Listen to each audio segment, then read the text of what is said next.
11.81. That is the number every sprinter in the women's 100-meter field had circled before this season began. Julien Alfred ran it in the spring. Then a World Championships disqualification threatened to derail everything she had built. Tonight at Alexander Stadium, under full crowd noise and championship pressure, she answered. Not with a speech, with mechanics. Alfred lined up in lane 3 against a field that included Nigeria's Grace Nwokocha, fresh off a near-effortless 10.99 in the heats, and England's Imani Lansiquot drawing on 40,000 home supporters. Jamaica's Ramona Birchall, one of the fastest starters in the world with block clearances consistently under 0.134 seconds, occupied an adjacent lane. This semifinal had no passengers. What happened over the next 11 seconds was not just a qualifying run. It was a demonstration of what controlled aggression looks like when a champion stops playing defense and starts executing. The drive phase she produced between 15 and 40 meters, the top speed efficiency from 50 to 70, and the maintenance phase arm discipline in the final 20 meters, taken together, they form a technical profile that her rivals in this field simply could not match.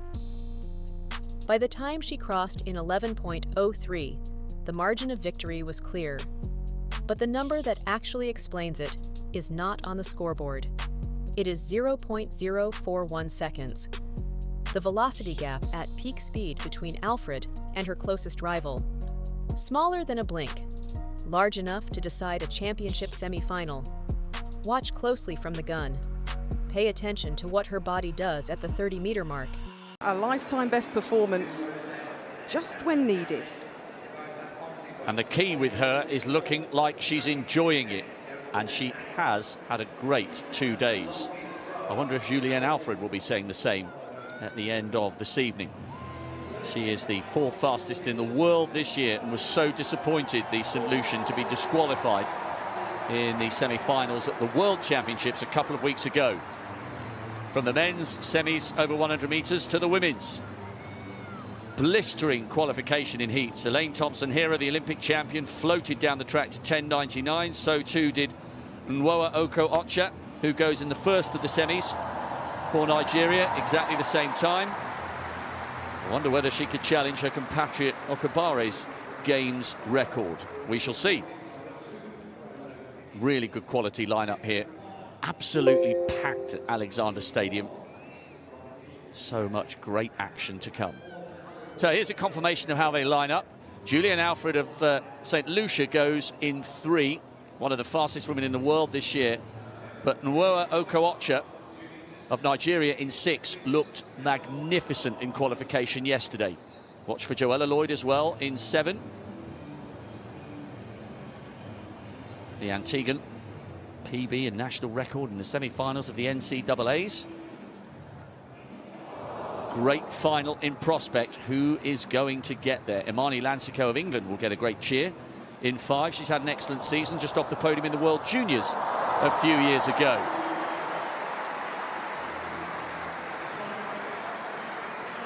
So here we go. What a magnificent view of the 8 women. The first of 3 semi-finals. So, Hannah Breyer made the final of the World Youth and the World Juniors, 4th in Heat 4. Welsh woman's done brilliantly to come through from that inside lane. I wonder whether she'll take inspiration from Jeremiah Azu. Veronica Pereira, a national record in the heats. Could she go again here in the semis? Now, Julien Alfred, disqualified in the semis at the World Champs, needs to maintain her focus. Massive PBs, down from 11.07 to 10.81 this season. Odabile Toshoa, a World Youth semi-finalist, didn't finish the African final in Mauritius. Will hope to go better here. And listen to the cheer for Imani Lansiquot. 3rd in the national championship. She's developing into a brilliant, brilliant sprinter. So good to watch when she's in full flow. As is the woman in the lane next to her, Grace Nwowa Oko-Ocha. 10.99 in qualification, and it looked utterly effortless, but the stakes have risen. This is the semis, not the heats. Joella Lloyd looked good as well in qualification. She's had a PB and a national record this year. Semi-finalist in Eugene over the 200 meters. And Ramona Birchall of Jamaica, world indoor finalist a few years ago. So look for an explosive start from her. She was second in heat 7 with 11:46, and will need to go quicker here. So, Breyer, Wales in 1, Pereira, Singapore in 2, Alfred, St. Lucia, one of the fastest women in the world this year in 3, Toshoa, Botswana 4, Lansiko, England in 5, Nwoa Okocha, Nigeria in 6, Lloyd, Antigua 7, Birchall, Jamaica in lane 8. I've got a funny feeling this women's 100-metre final later on this evening could provide something very, very special indeed. Let's see what Nwoa Okocha has for us here in lane 6. And Alfred of St. Lucia in 3. Top 2 coming back for what promises to be a blistering final. Set. A big roar from the crowd. Lansiko got away well, and on the far side, Alfred, and she's pulling away from the Nigerian.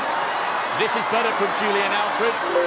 Alfred and Nwoa Okocha take the 2 spots, 11.03, a little bit tighter this time by the Nigerian, who came through for second because she was put under pressure out of her peripheral vision by Julien Alfred, who once she got into her running was unstoppable. Lansiko will have to wait to see whether she can get in the mix for one of those non-automatic spots, but that's more like it by the St. Lucian. Massive moment for her after her disappointment at the World Champs.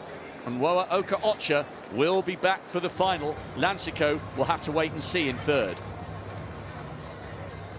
And here's the replay. And Alfred in lane number 3 got out well, had a good drive phase there, and then stood up nice and tall.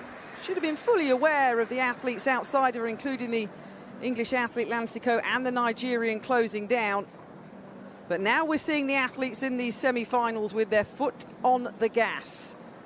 And when you have the disappointment that Alfred had at the World Championships recently, as Rob said, with that DQ in the semi-final, you get a little bit of extra fire in your belly to prove what you are all about. And let's not forget, 10.81 seconds this year, which is into the final comfortably. Good running there by Julien Alfred. And Nwoa Okocha, not quite the fireworks we saw in the heats. Imani Lansiko might have a chance at 11.18, although she faces an anxious wait with the other 2 semi-finals still to come. 11.03 seconds. That is the time Julien Alfred ran in her semi-final. On paper, it looks routine, a mid-range performance for an elite sprinter. But here is the number that actually matters, 0.041 seconds. That is the margin between her drive phase peak velocity and what her closest rival managed at the same point in the race. Smaller than a single blink, and it decided everything. By the end of this breakdown, you will understand exactly why that tiny window at the 30 to 50 meter corridor is where world-class 100-meter races are truly won, not at the finish line. Alfred came into this semi-final carrying weight. Weeks earlier, a disqualification at the World Championships had cut short what was shaping up to be a historic season. She had already clocked 10.81 this year, a time that puts her in the top tier globally. The DQ did not erase that, but it created a psychological obstacle that most athletes never fully recover from mid-season: tightened mechanics, hesitation off the gun, the fear of repeating the mistake. Watch for whether any of that shows up in what follows. The field at Alexander Stadium was not a formality. Grace Nwokocha of Nigeria had come through the heats in 10.99, barely working. Imani Lansiko was drawing energy from a home crowd that had lifted the noise level 20 decibels in her lane. Ramona Birchall, the Jamaican, is one of the most explosive starters in the world. Her block clearance times are consistently in the 0.128 to 0.134 second range. Every lane was a threat. This was survival racing. From the gun, Alfred's reaction registered at approximately 0.131 seconds. Clean, mid-tier, nothing exceptional. Birchall was faster, Nwokocha was comparable, so the race was not decided at the blocks. It was decided in the drive phase, between 15 and 40 meters, where Alfred's mechanics began doing something the others could not match. Here is the thing that does not sit right on first viewing. Alfred was not visibly ahead at 20 meters. The broadcast angle can fool you, but if you track her center of mass trajectory, she is maintaining a forward lean of roughly 45 degrees for longer than anyone else in the field. That sustained lean drives horizontal force production. Most sprinters begin to rise too early. Their hips come up, their stride opens before the legs have built enough elastic energy in the hamstring and glute chain. Alfred delayed that transition by approximately 4 strides compared to Nwokocha. 4 strides of additional horizontal power before she ever reached top speed. What is most surprising about this performance is not the win itself. It is that Alfred ran it relaxed. After a disqualification that ended her World Championships campaign, many athletes come back rigid, protective.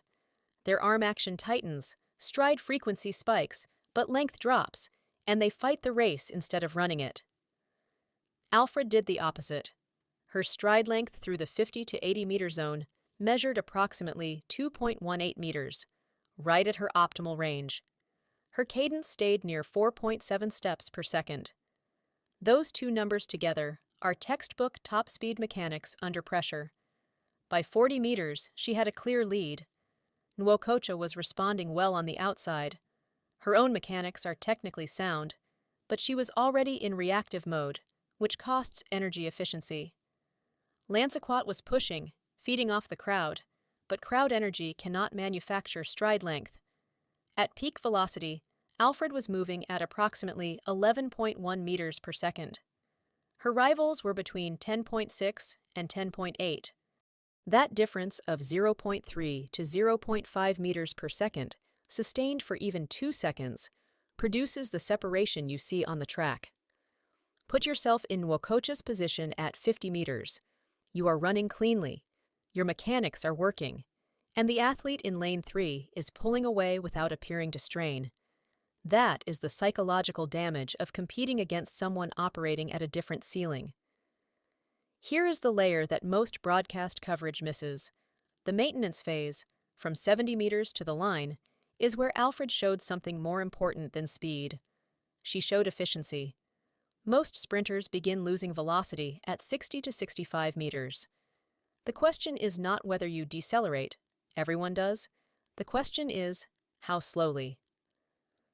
Alfred's velocity drop from peak to finish was approximately 0.4 meters per second. Nwokocha's was closer to 0.7. That difference alone accounts for roughly 0.05 seconds of the final gap. Alfred did not accelerate through the line. She simply lost less.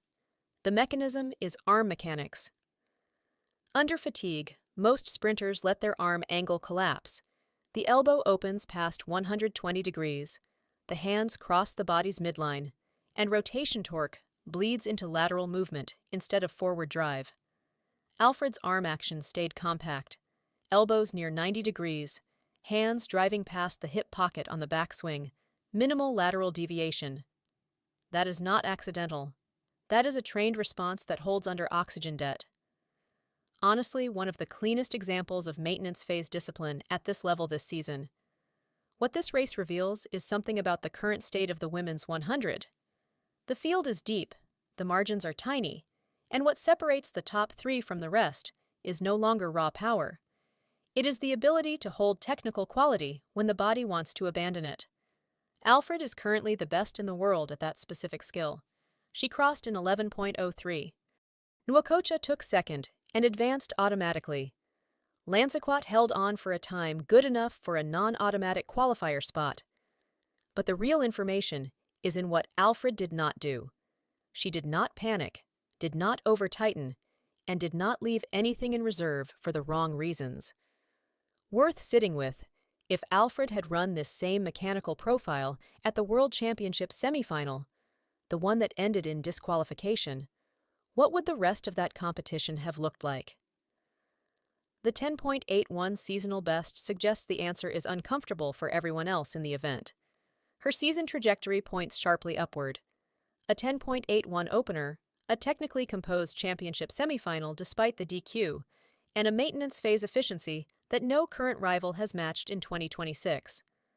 The variables are aligned. What this race teaches you to watch in any future 100-meter final. Ignore the first 20 meters as a predictor. Watch the 30 to 50-meter corridor for who delays their rise, who builds horizontal momentum longest before going vertical. Then watch the last 20 meters for arm mechanics. Those two windows tell you who wins before the finish line does. Alfred owned both today. Does any competitor close that gap before the season ends? Comment below, yes or no, because the answer depends entirely on whether anyone can match her maintenance phase discipline, and right now the evidence says they cannot. If you want to understand the biomechanics behind how elite sprinters build that velocity curve in the drive phase, the one that gave Alfred her 0.04 1-second edge today, that breakdown is next. Subscribe so you do not miss it, and drop a question below about any technical detail from this race. We read everyone.